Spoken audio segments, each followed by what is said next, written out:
I'm counting down. It'll take a minute for everybody to come in. I will start it. I think I'll start it now and then let people come in, and then we'll start talking. Okay.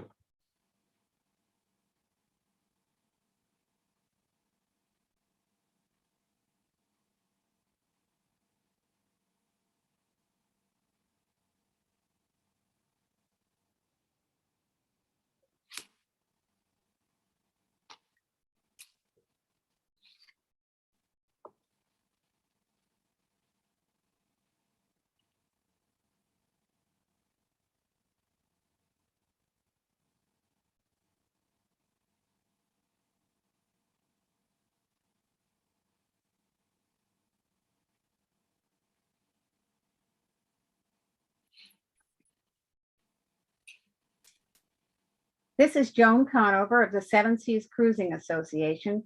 This is our boat check safety at sea seminar or webinar with marine engineer Peter Burch.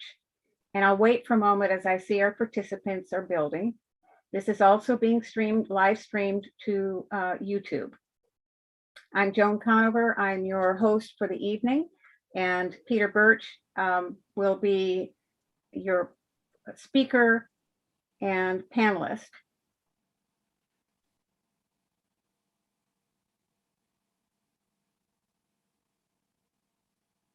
Seven Seas Cruising Association, SSCA, boat check safety at sea with marine engineer Peter Burch. He's a speaker, well-known marine engineer. He has many, many offshore miles, has participated in the safety at sea seminars with both West Marine, Cruising World, many different groups. He's very well known with the World Rally for cruisers, with the ARC, Caribbean 1500. And I think we first met in the late 1990s when he was with some of the first rally groups that were being put together to go to the Bahamas. In this seminar, the concept is to learn procedures used by professionals to help ensure safer passages. Learn how boat safety checks are performed. You check your boat for safety. Learn why certain devices are recommended. And there's some US Coast Guard regulations and some changes that you need to know. And at the end, there are links to instructional materials that Peter has put together. And after the webinar, we will be emailing you slides so you can get those links and obtain that material so that you can do your own before you ever think of going offshore, do safety checks, because this also works near shore and at the dock, frankly.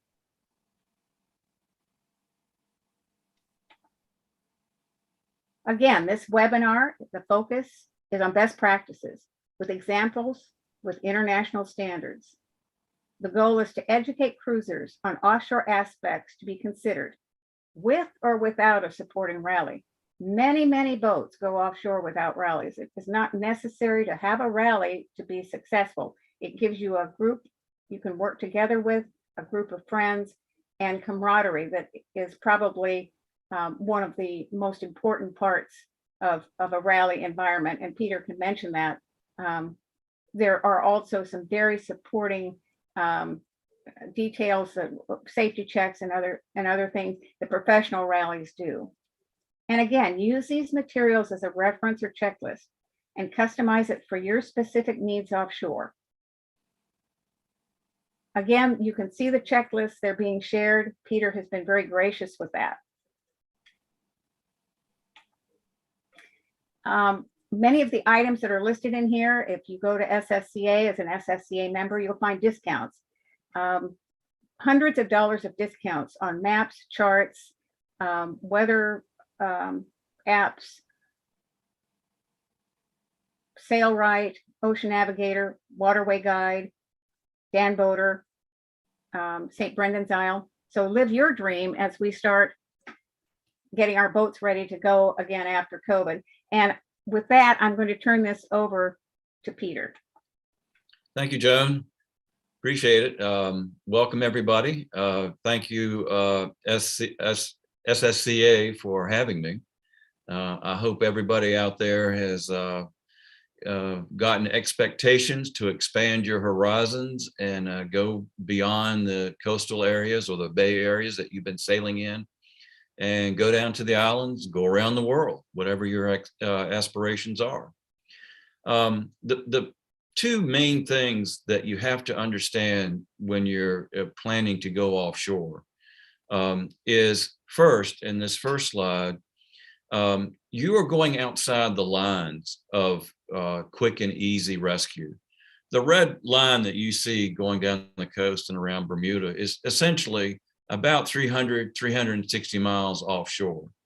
So if you get into trouble or you need help or you have medical issues, whatever it might be, getting outside that line, your time for assistance is going to be well beyond 24 hours.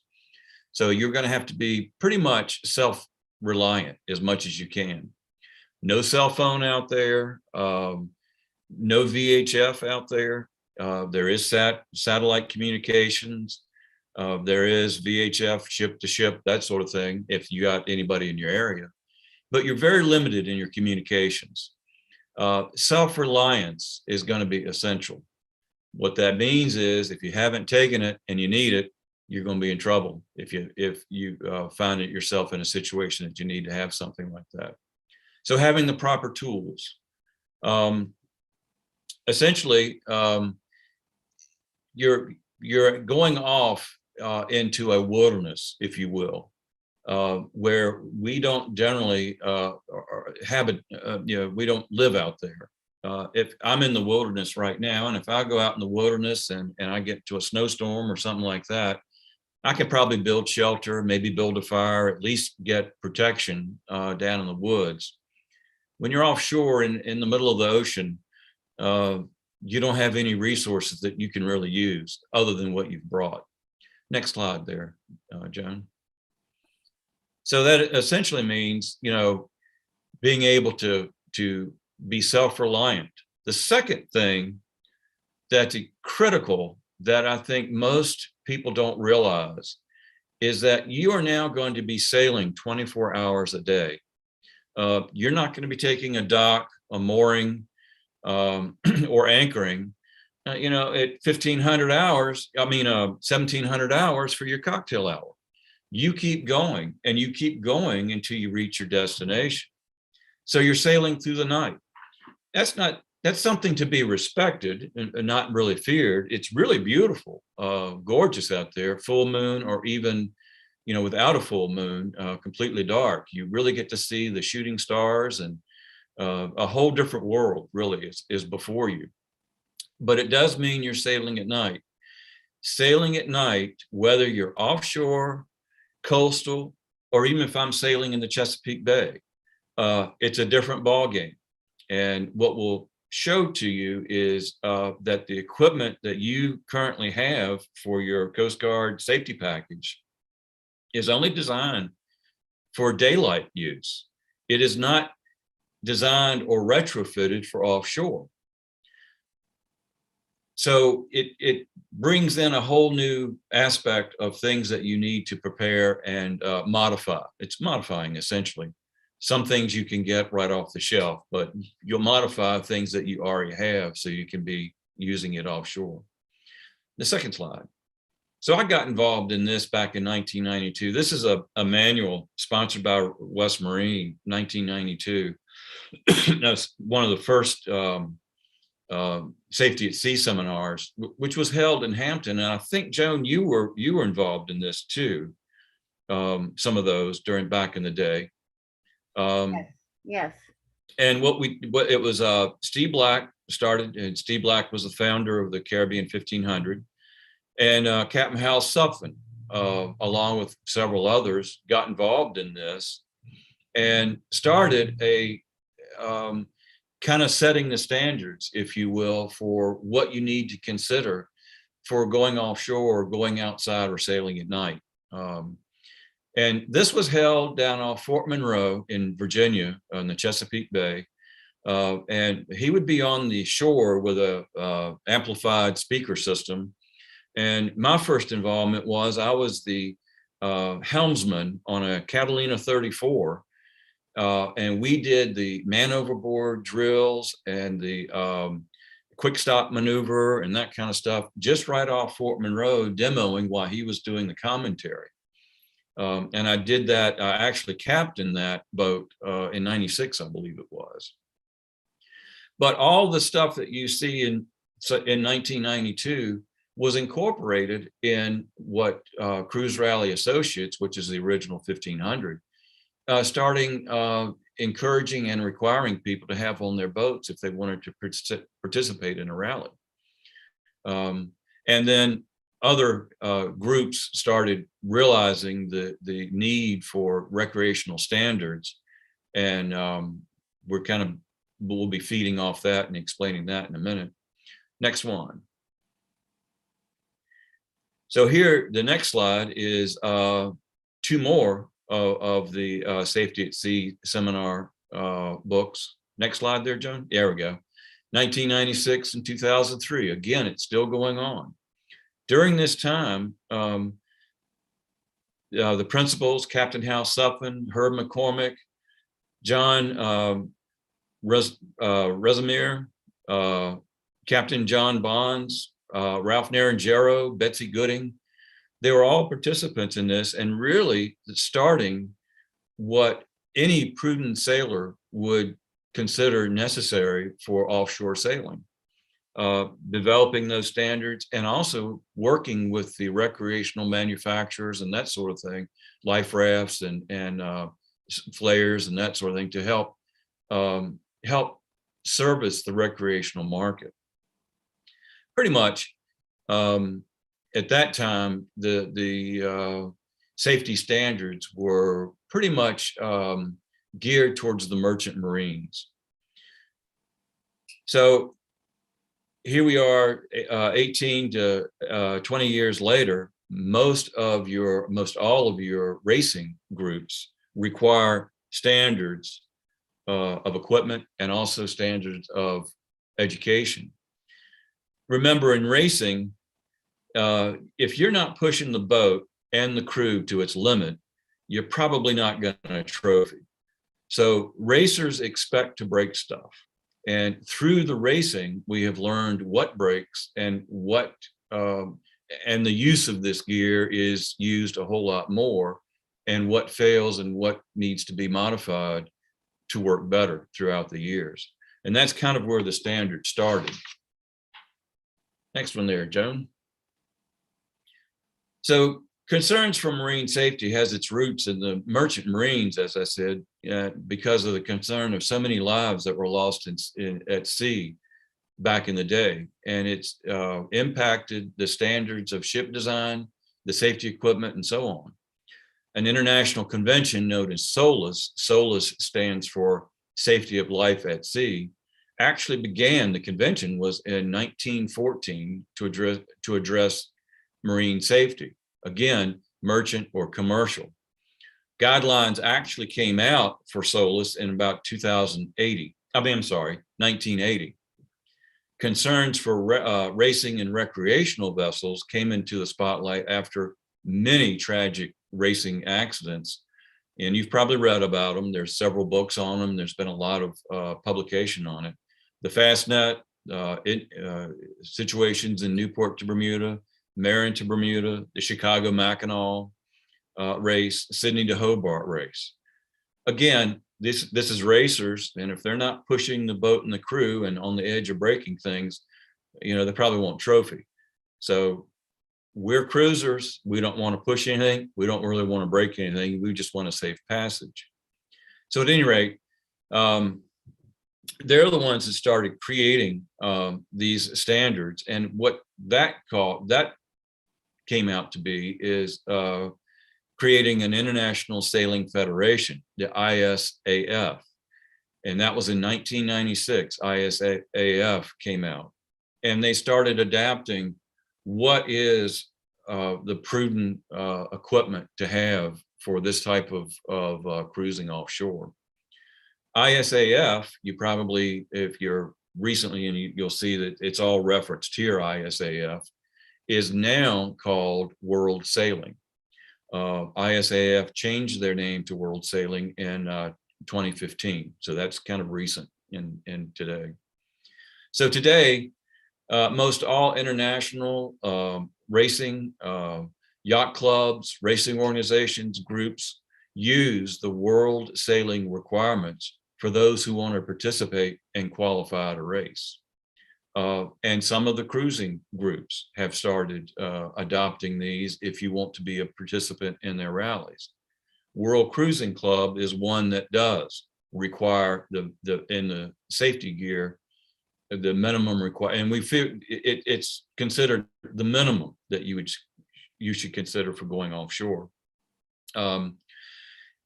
If you go into these books and you start looking at the specific regulations and all this kind of stuff, don't get hung up, because in the racing group, there's a whole lot more that's required of you. Like your boat has to have a certain righting moment. It has to have stanchions and lifelines that are certain heights off the deck and blah, blah, blah. The cruising groups don't get into that detail. They're concerned with the basic safety gear, which is standard for everybody pretty much. And when you consider it, we've been considering this since the early 90s as the kind of the standard prudent stuff that you would have anyway. Excuse me.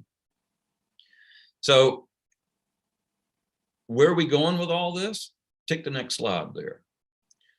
For example, World Cruising, when you look at this map, these are all, that's not all actually, but these are the latest map that I have of all the rallies that World Cruising does. Most people are probably familiar with it, ARC, which is going from the Grand Canaries or Cape Verdes into St. Lucia or Grenada.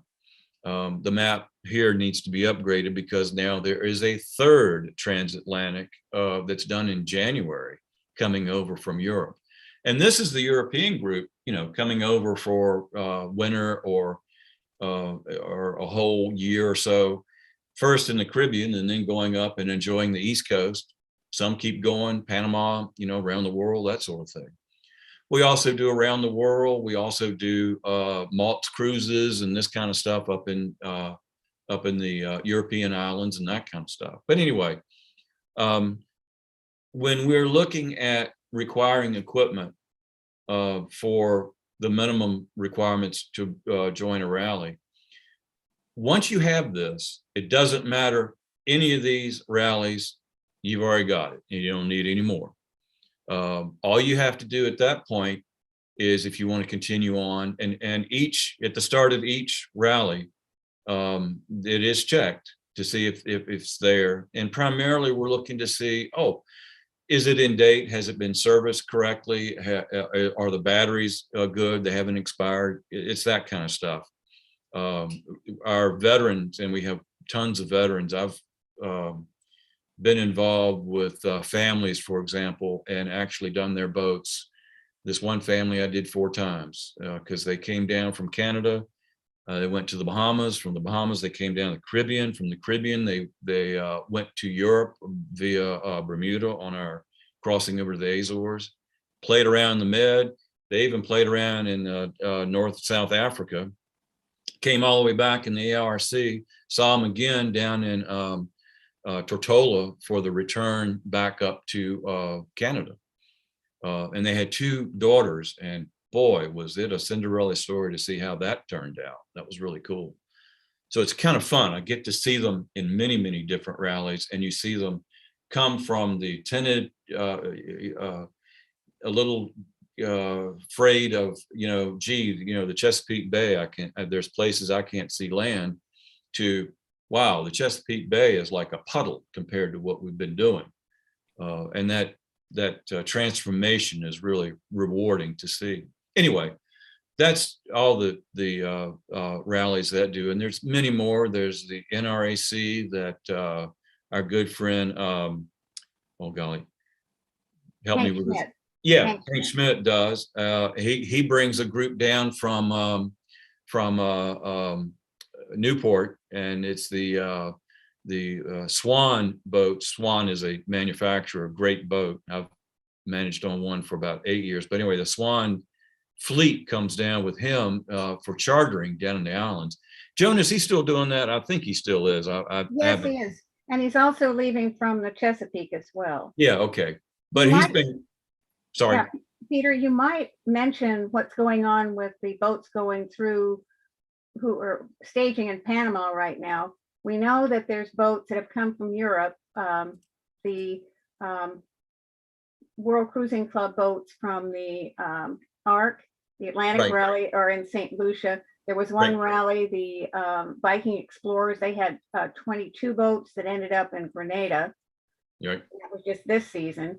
There was the Salty Dog Rally that had boats that went to Antigua, although some ended up in other places just because that happens sometimes. Right. But you might talk about the staging happening in Panama right now and how full the rallies are. Very interesting. Everything kind of got jammed up, so everything's getting loose, and it's globs moving, and World Cruising is starting up their Around the World rally again, and it's in stages depending on where you are, because people are stuck in various places, and to make sure that you don't overwhelm, your local marina or local area, especially in the outer islands. It's kind of a dance to try to keep the groups from overwhelming some of these areas, which is going to be a challenge until things kind of settle out for right now.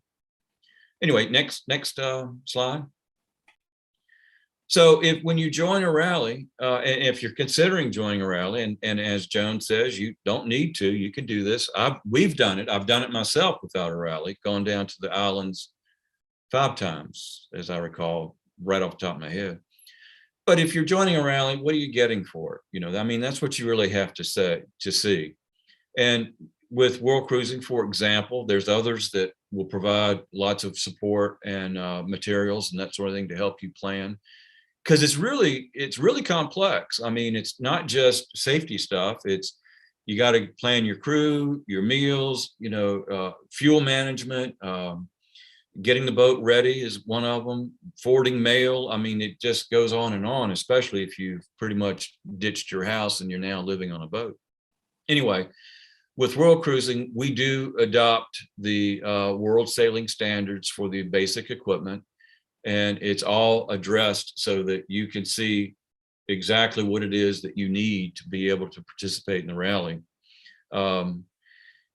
And here it is. I mean, this is the table of contents, for example, for Caribbean 1500, and you can see preparations, local information, weather and communications.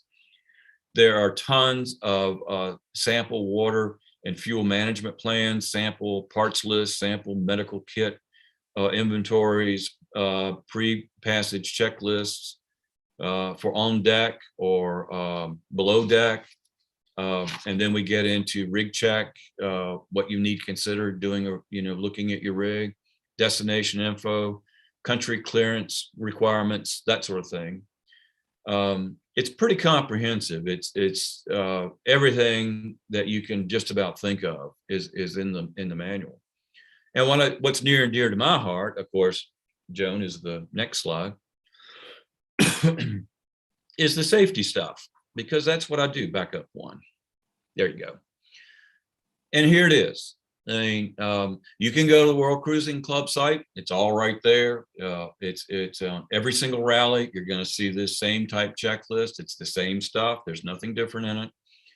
A life raft, VHF. And here you can do, this is your handbook to use as the skipper and getting organized.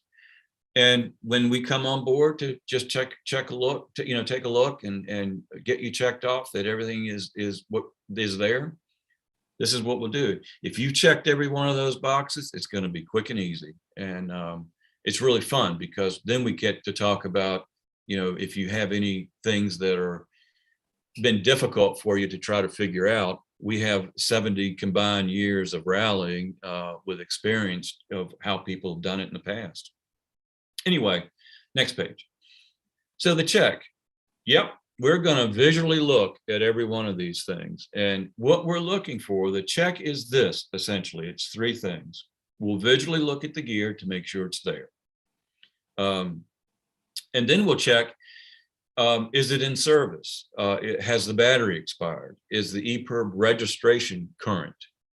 And you may think, well, for your new rally people joining a rally, it's all brand new a lot of times, but you'll be surprised. I wish I had a dollar for every EPIRB that the registration had expired, and primarily it's from our alumni that come back every year, our veterans, and they, it's sailing, right? So we kind of tend to forget things sometimes because we're in the islands, man. But and they get the letter from NOAA to telling them, hey, your registration's getting ready to expire, and they think, oh, isn't that what I registered with? And no, it's just a reminder. But anyway, we check that to make sure it's there. Check the life jackets to make sure those have been modified for what the requirements are. And we'll definitely, it's real easy if the boat if the skipper is providing life jackets for everybody, because then it's a standard and it's real quick and easy. Sometimes though, you have your crew providing their own, and that's fine, so long as they know what the requirements are to have on there. And it's the skipper's responsibility to provide the other necessary things if they don't have them. And we will check the crews when they come in. So keep that in mind. Okay, so the equipment's there. Is it set up so it can be used as intended? For example, a life raft needs to be able to be deployed within 15 seconds. Doesn't matter where it is. You could get it down underneath the companionway ladder, or under the galley table or whatever, or it's set on the rail with a quick release, or it's set on top of the cabin top, whatever it is. Can you deploy it in 15 seconds? You may think, well, you don't need it in 15. Yeah, you do. The sinkings that we have seen and history has shown, things happen very quickly. So can it deploy? Can your man overboard stuff be thrown out quickly as soon as the marking stuff that you'll send out when the person goes overboard, which goes with them? It helps mark them, and I'll show you later how it helps you find out where they are and provides them flotation if they need it.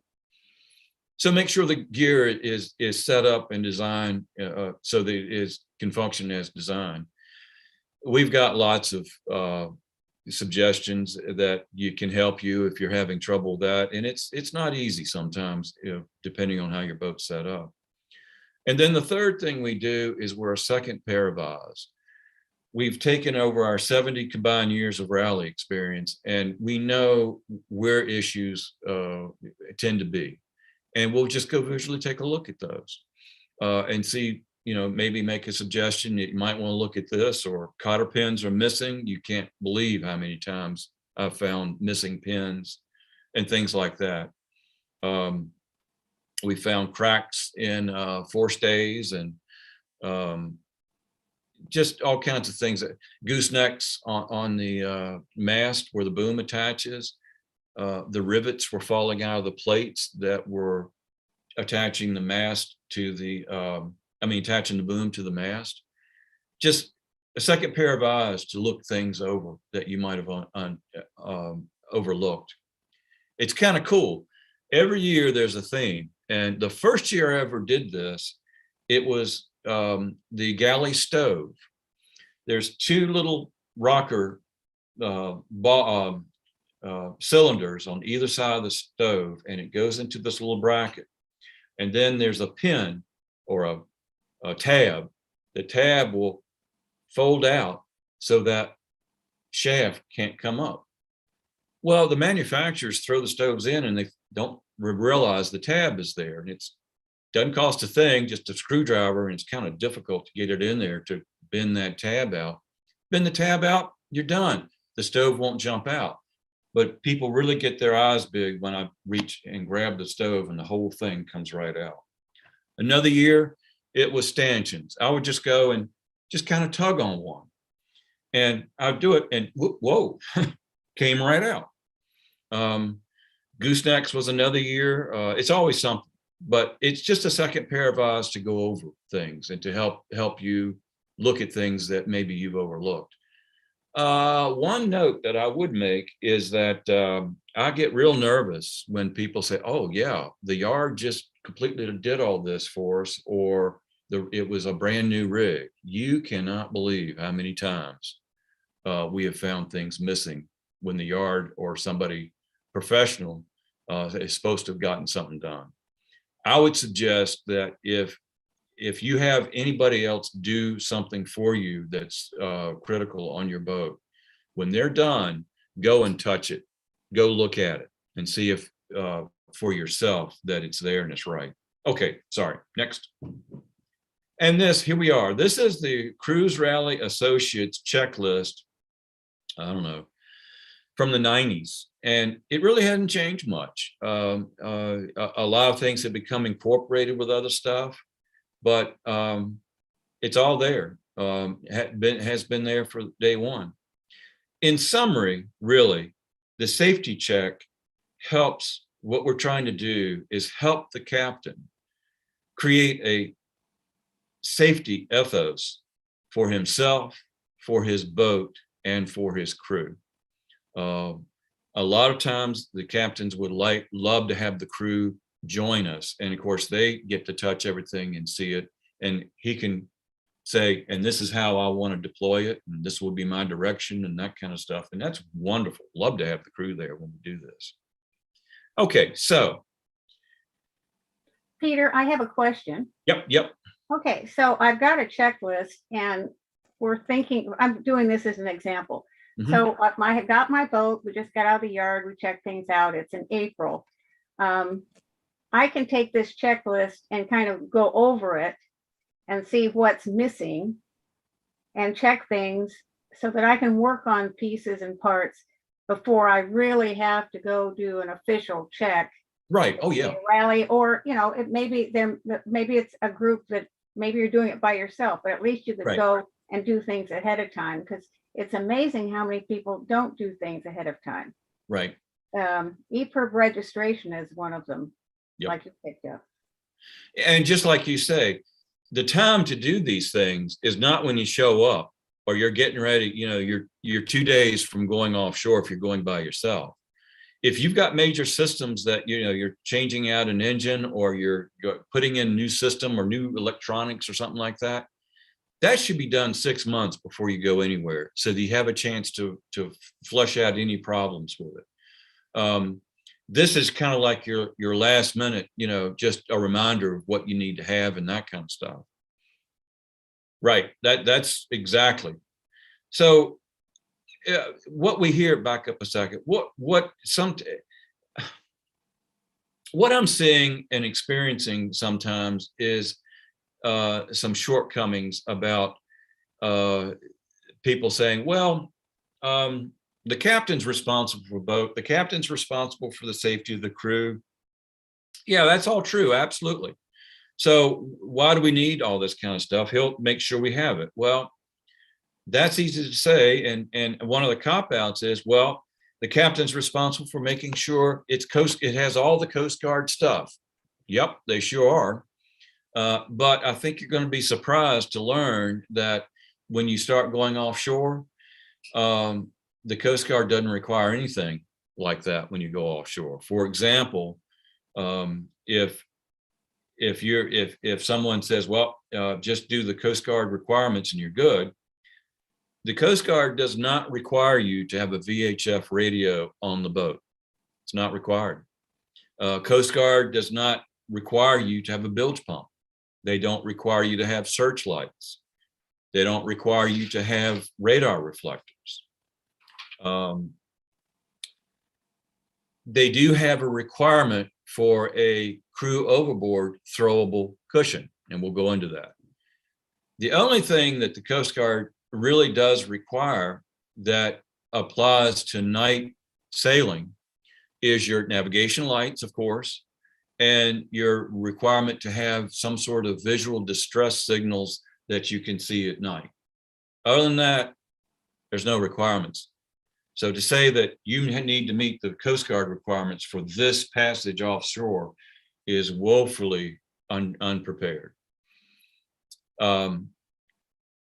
So it's not really a matter of what the regulations are or the requirements. Offshore sailing demands much more practical understanding and preparation. Next one. For example, next slide. Yeah, there we go. Yeah, we're all familiar with this. This is your life, you know, your safety package that when you bought the boat, you probably got a nice little little case like this that has those 5 life jackets in it. And yep, those are near shore life jackets. They're standard equipment on almost any boat that you jump on in the bay or near shore. Woefully inadequate at night. How do you see them? Yeah, they're orange, but unless you got a spotlight or some really good eyes, and especially if you're in weather and that kind of stuff, orange is just not going to cut it. There's no reflective tape. There's no light on there, nothing like that. So how is that going to be seen at night? Good example, you know, we've all gone through the man overboard drills. Oh yeah, I'm going to have a spotter, and the spotter is going to be watching that person the whole time. At night, do you know how long the spotter will be able to spot that person at night? Probably around 45 seconds. And then that person's going to disappear. And I'm telling you, that's in good conditions, not in rolling seas and stuff. Next one. So so all we're really talking about is doing some modifications so that while you're sailing at night, if something happens, you have a really good chance of being able to see that person seeing you, and that person seeing any of the assistant stuff you're going to be deploying to them to help bring them back on board. Example, this is a SOLAS. Notice at the bottom, SOLAS Safety of Life at Sea life jacket that's originally required by the commercial, the offshore fishermen, the merchant marines and stuff. Notice the reflective tape. Notice it's a greater buoyancy, and it's inherently buoyant. In other words, it's a big puffy thing, okay? And it doesn't deflate or inflate. It has a whistle on there, and there's no light. Yeah, there is a light. It says there's a light right there, a whistle and light. So if you go overboard, the light will automatically come on. It's water activated, and it's like a strobe blinking, and you see the blinking light in the water. Now your pointer, if you have a pointer, can see the blinking light, that's for sure, as opposed to trying to see a person. Then you put a big spotlight on this, and that reflective tape comes right out at you. Okay, so are we going to be wearing that when we're offshore? No. In fact, this is a requirement, technically, of the Coast Guard, in that you should have the proper life jackets for the conditions in which you're sailing. So if you're offshore, yeah, this is what you're supposed to have. And since 1990, I've been doing this. I have never heard of the Coast Guard ever boarding somebody to say, have you got offshore life jackets? Doesn't happen. It's up to you to do that. But we're not going to wear that because they're uncomfortable. They're bulky. You can't maneuver with them, you know, work your sails and stuff. You're going to have an inflatable, the new inflatables, which are way cool, very, very comfortable. And they have, a lot of the offshore ones have all this stuff built in: light, whistle, reflective tape, cutters. What else is on there? But the problem with those is people don't test them. They need to, you should get a spare cylinder and let this thing off and let it stay inflated for at least 48 hours before you go offshore. Then rearm it with a cylinder. One thing that we look at, as I said, that we look at crew people, if they're bringing on their own, we will check them, because we've seen that in travel, the little cylinders that you screw in will back themselves off, you know, being vibrated in the car or whatever. And we check to make sure that's in there. tight, so it's good, and that it hasn't been fired off. So it's really important that you modify that life jacket for night. Next. Peter, one question. What you're Yep. saying is that those inflatables that we all wear, Mhm. that for offshore, whatever, even the butt pack ones, that we should test them before going offshore. Blow a cylinder in it, put a cylinder in it, and blow it up, and make sure it stays blown up. Yeah, just go ahead and set it off. Go ahead and, there's always a manual. Just go ahead and set it off. I set mine off every year when I'm doing a safety at sea seminar, and I actually put it on somebody else to let them experience the whole thing. But that's how I test mine every year, is at the safety at sea seminar. Because of course, the people who ask me to do the thing at the seminar have to give me a rearm kit. I'm not going to pay for that, but anyway, that's how I do mine. And then I'll leave it. I don't let it, I don't fold it up or anything. I'll leave it inflated as long as I can, at least 48 hours, to make sure it stays inflated. Okay. So that's kind of like a test for your life raft, same thing. Well, don't set off your life raft. That's going to be expensive to get that repacked. Next. Okay. So here's your man overboard. Crew overboard device that you are required to have on your boat right now. Okay. So this is, and think about it. I was thinking about it the other day. I said, why is it just this? Well, because what they're thinking is you're going to be, doing all your boating during the day. So why do you want to throw a cushion? And you've all been told, you always throw that cushion right away if you have somebody overboard. What's the likelihood that that person during the day in the bay or wherever is even going to have that life jacket on? Near none, unless there's big weather, but that's a whole nother story. But a nice day, somebody goes over, they're not going to have a life jacket on. So that's the reason for this throwable cushion, to give them flotation. Fine. If that's at night, how are you going to see that? The body's going to be around the straps and hugging it. So how are you going to see the person overboard if it's at night? So next. So that's a required. And then we all have one of these life slings. These are great little devices. And so the crew overboard goes over, and you throw him the cushion or whatever, so he has some flotation. Now you have to get back to him. And when you get back to him, you want to be able to put something out that floats that he can grab a hold of. And you'll notice the yellow is polypropylene, which floats, and the line feeds out of that bag, and you circle him as it's feeding out. So you're kind of like putting out a fishing line back there. The white side of that bag is attached to the boat. So when you throw this out, you've got something attached to the boat, you get it to the person, and once he gets it, then you can start reeling him in like a fish. Interesting.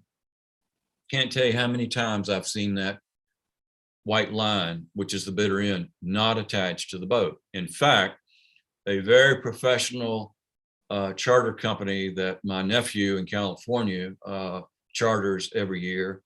This is a top end group. Our charter boat this year, it wasn't attached. So that means it's a little thing, but that's the kind of thing that the safety check will check for to make sure that's attached. If it's not, and you let that sling go out, you just watch all the line play out, and it's gone. So you have nothing attached to the boat that person can grab. Notice too, there's no reflective tape on there. There is no lights or anything. So if it's at night and you throw that out, how does the person in the water see it to grab it? Number one. Number two, how does the skipper know who's on the helm, where it is in relation to the hopefully blinking light that's on the life jacket of the person in the water? You got to put the two together. So that's the kind of thing. It's perfect for the day, but it's not designed for night, and you want to sail at night. So you just need to do a little modification. Next, Joan. Another thing that we have is just a horseshoe buoy that you might, instead of the cushion, frankly, I've not seen any sailboats with the cushion. Mainly it's the little center console power boats, and actually you sit on the thing more than you think about the rest of it. But you will see these flotation that you might throw out to somebody because they don't have their life jacket on. But again, notice no reflective tape. You'll notice the little rings at the top. You know, you can attach lights to that, whistles, that sort of thing, and be able to reel them in pretty quick. But again, everything that we buy right now is designed for day. Keep that in mind. How do you modify it for night? Next one. So here's, back up. So here's one of the things that, one of the requirements that you'll see in the World Sailing Standards. You want one of those things from column A and one of those devices from column B. Column A is retrieving back on board. It's the life sling, like we were talking about down at the bottom. Have a light, whistle, reflective tape, name of the boat, anything that floats that you throw off the boat, you want the name of the boat on it. Because if all else fails, if we find that and we can't find the boat, we know we're in the area. And it needs to be attached to the boat. That's your retrieving. When he goes overboard, column B, you want to be able to mark him. That was that little square cushion that you're throwing out there for him so he has flotation. Right, you want to have flotation, but if it's at night, you also want to be able to, for him to have a light that in case his life jacket light fails, you have a second light. So now you're looking at two lights blinking, and you want to go for that. And that's what you see over in the B column. It's a marking device. And as soon as the person goes overboard, throw it all out there and it will stay with them. It's not attached to the boat. Now that can be cumbersome, as you can see in the top, the big pole, which is attached to the horseshoe and all that.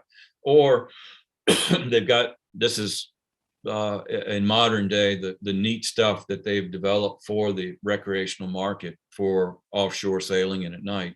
The MUM module, the Dan Buoy 33, we see all the time, really cool. And it's either you pull a little pin on this box that is on the rail, all this stuff falls out the bottom and inflates. It's just a pull pin. And remember, the quicker you can do it, the closer to that person overboard, the better it is. So it's got to be quick. And this is the kind of stuff that is available to us today. Next one. And this is what one of the MUM modules look like. Next slide, Joan. There it is. It's in that box, the white box you see there. If you look at the top, you can barely see a pin, but all you got to do is pull that pin out of there and it all falls out the bottom and inflates. There's reflective tape on that pylon. There's a light at the top. You have a whistle. You've got the life sling right there, which will inflate. I mean, the horseshoe, which will inflate, and it gives them flotation. And the pylon's up nice and high, so it gives good marking, especially in waves. All one package, and there's many of these that are available today that make marking that person and providing additional flotation very simple and easy to do. And you really need to consider it. Okay, next. The one thing that I think has saved more lives than any device for emergencies at sea, it's got to be this thing right here, the emergency position indicating radio beacon, called an EPIR. It's hooked up to a satellite constellation and it's your get out of jail card, essentially. You activate this unit and it's registered, and with the registration it says you're a boat, your boat looks like this. Hopefully you have modified it to your current cruising plan. We're going to be sailing from Hampton, Virginia down to Tortola or whatever in November of this year. And it gives all the next contacts, your next of kin contacts, or a contact that knows what your sailing plans and what you're going to be doing. You register it. It has a battery, and it works it saved lives, golly, more lives, probably more racing lives than anything else. Works off the constellation, and it gives the rescue group your coordinates of where you are. Next slide. One of the things that you'll learn in our safety check, you see the bracket that's in. So you've got the that's the gray thing around the middle of it. You've got the option where you're going to put it, and a lot of people mount it right in the companionway. So you grab that out of the bracket before you jump out of the boat into your life raft or whatever. Some of them have hydrostatic release, so if the boat starts sinking and it hasn't, no one's gotten it, it will release itself, and you want it to float right out of the companionway. And even at that, it's available to everybody to grab if you need to. This one, if you'll notice at the bottom, it says AIS. This is one of the latest and greatest features in the EPIRB. The EPIRB sends out a signal, satellite, goes to the rescue coordination center of the country in which it's registered to. With us, it's the Coast Guard, of course, if it's in our area, jurisdiction.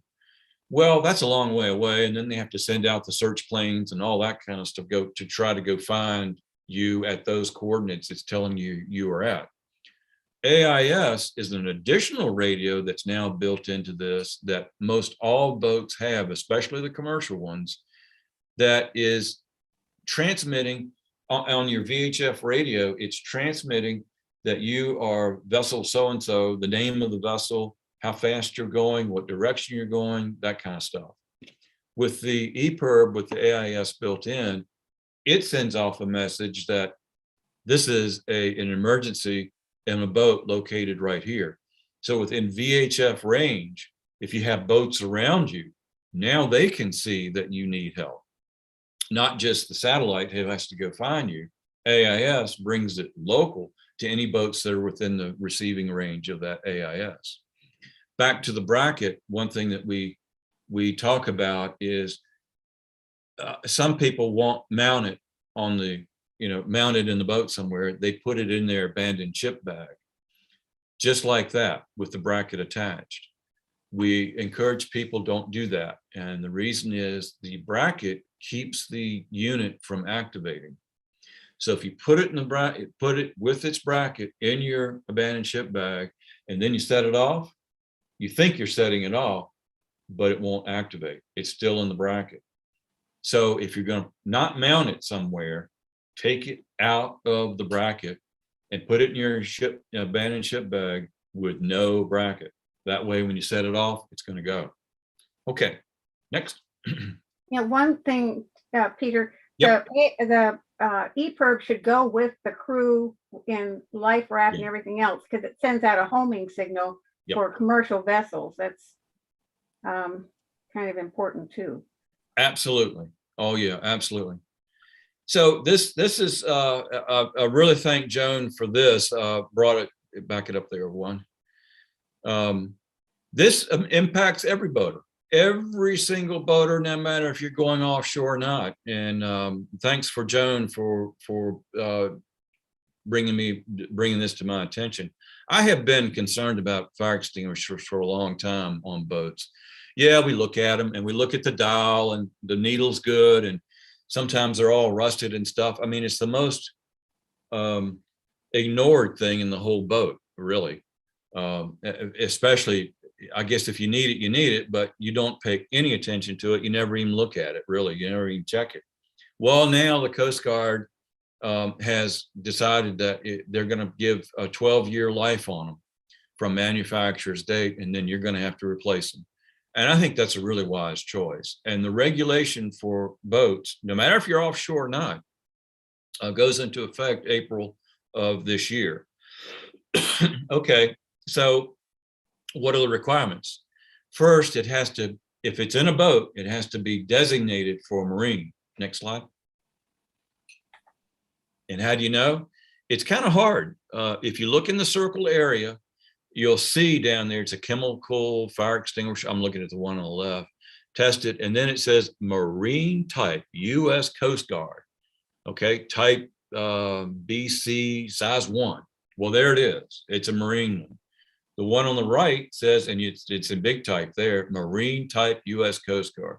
Perfect. That's the one you want. No matter if it's red, white, blue, I don't know what it could be. So long as it says marine type U.S. Coast Guard, you're good to go. Number one. Number two, next slide. How do you know when it expires? And here's how you read it. You see the 2, 4, I think it's 2, 4, 6. Yeah, the 10-digit number right there. What you do is you take the 5th to the 9th number. The 8th and the 9th number, if you're looking at the one on the left, let's say, is 07. That's the year. Then you have 206. That's the date on the 365-day calendar of when it was manufactured. So that is actually, if it's the 206th day of the year, that's July 25th on the 2007 calendar. On the right, you see the 184, and you see the 118. 18's the year, 2018, and 184 day of the year is July 3rd. So 12 years from those dates, they expire, and the Coast Guard won't accept them starting April of 2022. But there's one other thing that's been going on with fire extinguishers. Next one. It's called a recall, and it's a big recall. I mean, a really big recall. But it's cool because Kidd has stepped up to the plate, and they're replacing them. It's not turn in for refund. It's turn in and get a whole new one free, essentially. But what they're recalling is, notice the straight handle on these, and notice how the pull pin is positioned. It's a vertical pull pin, and it's a straight handle. That's a clue. You might have one that needs to be recalled. Next slide. The next is a pin type, and the push pin that you see with the T-shaped pull handle and the loop handle push pin. That is another one that is up for recall. And it goes back several years, actually. Interestingly enough, I can't help myself when I'm on somebody's boat. I always go look at all this stuff. I just always do it. And on my nephew's charter boat with a very reputable offshore boat that we were chartering, not a production regular charter type boat, all of the fire extinguishers were in the recall, every single one of them. But of course, it was kind of cool. I told the manager of the charter manager that it's all good. All you got to do is send in this form, and you get a brand new one back, and you'll be good to go. But they had not even realized, and I have seen a bunch of these now that are in the recall. Next slide. That being said, here's your form. And by the way, we have all of this in our reference at the very end, all the links that you can see, the World Sailing Regulation links, World Cruising Club, the Kittle recall right here. This form will take you right through it. You just add on what they're asking for, and they'll tell you right away. I did this, and I had replacement fire extinguishers in probably a week and a half. Oh, and when you get the replacement, they send you a box that the new one comes in. Put the old one in. They have packing labels and all that kind of stuff. You call the guy, he comes, picks it up. It's really easy, and you get a brand new fire extinguisher that's good. The problem with these is that the valves weren't working, and they weren't firing off in some of them. So check those fire extinguishers. Date by April of this year, and the other for recall if it's a recall one. Right. So, you still are required to, prudent sailors would be wanting to make sure that they are equipping the boat for the best possible safety of the boat and the crew. So life rafts, like radar reflectors, AIS on your VHF radio, VHF radios, and also especially portable radios. If you do get in a situation, then you can use your portable to talk to the Coast Guard right there, you know, rescue helicopter or whatever. All of these, and what world cruising and world sailing is saying here in the requirements is, it's really the minimum of what you want to consider, up to the skipper to, you know, equip the boat for his comfort level. But this is the most prudent sailor would have this for offshore sailing. And I hope that you do go off. It's a whole lot of fun. Come around the world. Haven't done that quite yet myself, but getting a little too old to do that. But anyway, and that's what we got. The training resource. The other thing you need to do is always, and I'm doing this too, always refresh your training as often as you can. For your sailing, or for your racing crowd, you need this certificate right here every 5 years, because the racing organizations require that a certain amount of the crew be up to certification in a latest safety at sea seminar, which expires every 5 years before they can qualify for a race. So the racers have to go to them every year, and they're all good. The one in Annapolis is excellent. And if you can, stay the extra day, because the extra day you can go into the pool and do this stuff for real, you know, in a pool situation. I've been to 2 at MIT and two in Annapolis. But do a wilderness course, wilderness first aid course, your Coast Guard Auxiliary, Red Cross. There's tons of training out there. Update it and refresh it, because this stuff changes all the time. And just one little note: the guy in the sweater in the up in the right hand corner upper picture is Steve Black back in the day. I just have to say that I really miss him. Okay, Joan. Here's terms and resources.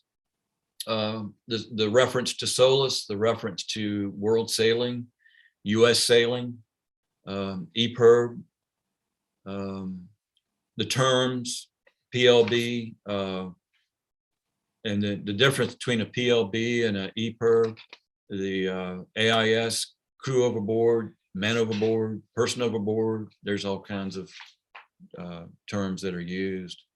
And then back up. When you look at the offshore sailing regulations at US Sailing or at World Sailing, you'll see this MU 0123. MO is multi-hull. I'm sorry. MO is monohull. MU is multi-hull. 0 is category 0, which is really around the world Southern Ocean racing. That's not us. Well, could be you, but go for it. You're not going to see me down the Southern Ocean. We are category 1 for sure. And then your category 2 and 3 could be coastal, could be bay. And then you would have, like your yacht club would have maybe other things that they tack on. But you want to look at monohull and multi-hull category 1. That's what you want to look at. And primarily the equipment. Don't worry about a lot of the other. The mast has to be attached to a keel, and don't worry about that. That's not for cruisers. We did have a question, Joan, as I remember, or is there any difference in the category 1 offshore between multi-hulls and monohulls? No, there isn't. It's exactly the same. Nothing special for either one or different. Peter, I see a question. Sure. You have time to walk through, if you went to a boat, just quickly the things you look at, if you got on a boat and walked through it to do a boat check? Well, I can kind of give you a summary of what I do. First of all, we ask that everybody have all this stuff out, you know, on a companion, on a galley table, that kind of stuff, so we can see it. I first ask them to get either the checklist or just something that they can make notes on. Oh, and by the way, don't worry about having everything for the, you're only going to get one check through. You're going to miss details and stuff. We'll come back as many times as we need to. Maybe you're still waiting for some stuff to come in, or you're waiting for your crew to come in. No problem. And we'll start, I like to start the process as soon as possible and just be out of your way as quick as we can.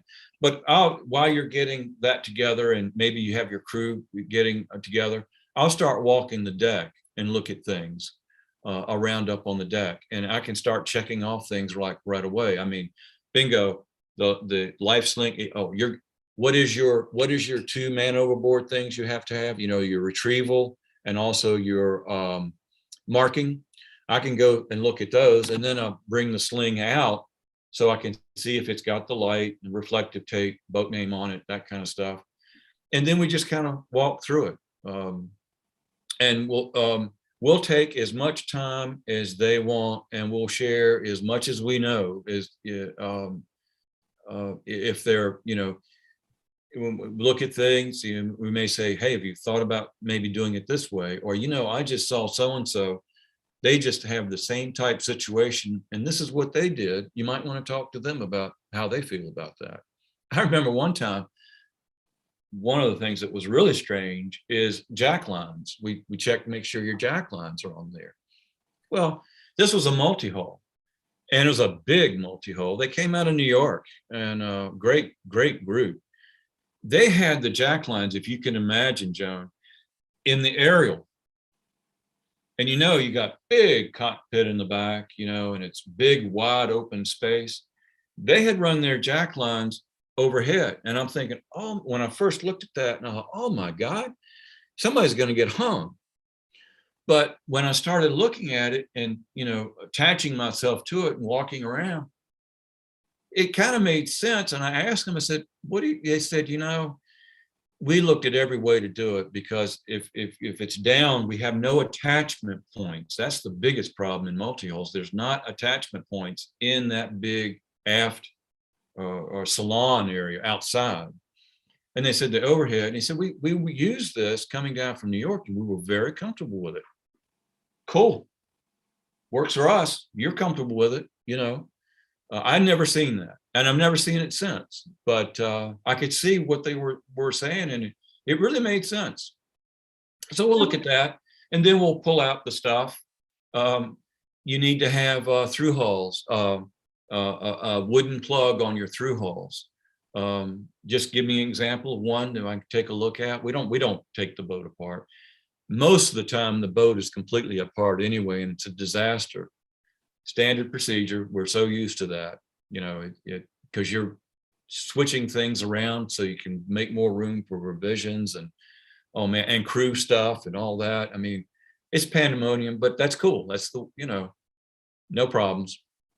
And like I say, most of the time it's, oh, gee, I forgot to put the boat name on the stuff that we're throwing overboard, or I forgot that light on this thing, and we'll say, oh, just, grab me anytime. We'll take a look and check it off.